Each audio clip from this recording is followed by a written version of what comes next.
Line गा गा अपने सबसे विदा लिया कहबे कि चेहरा छुपा गएला नैना झुका गएला कि दिल धर के खातिर दिल धर के खातिर कौन रोग लगा गेलो। और एक बार ताली के संग चेहरा छुपा गएला नैना झुका गएला ओ चेहरा छुपा गएला नैना झुका गएला दिल धर के खातिर दिल धर के खातिर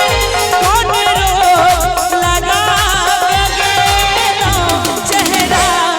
छुपा गएला नैना झुका गएला ओ चेहरा छुपा गएला नैना झुका गएला।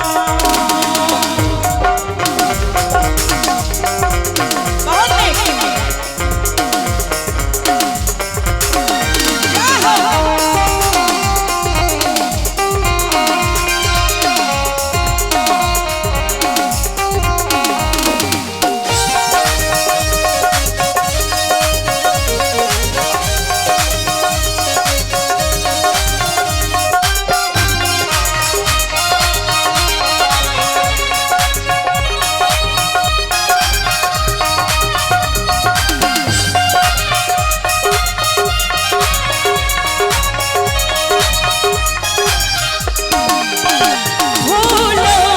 नीक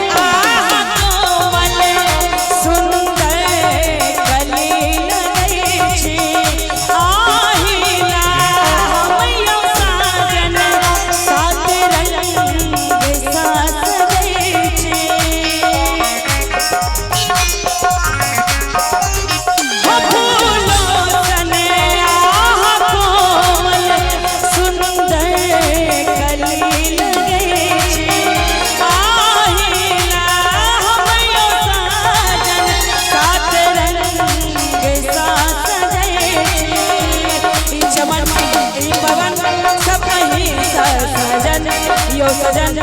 आहवे अब न लागैया मन जियरा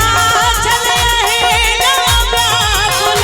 जियरा चले हे ना व्याकुल साजन यहाँ की करेला चेहरा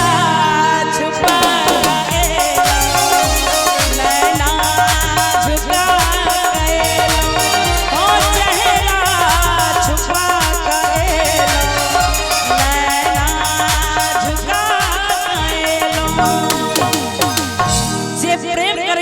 सहटा बुझै छथिन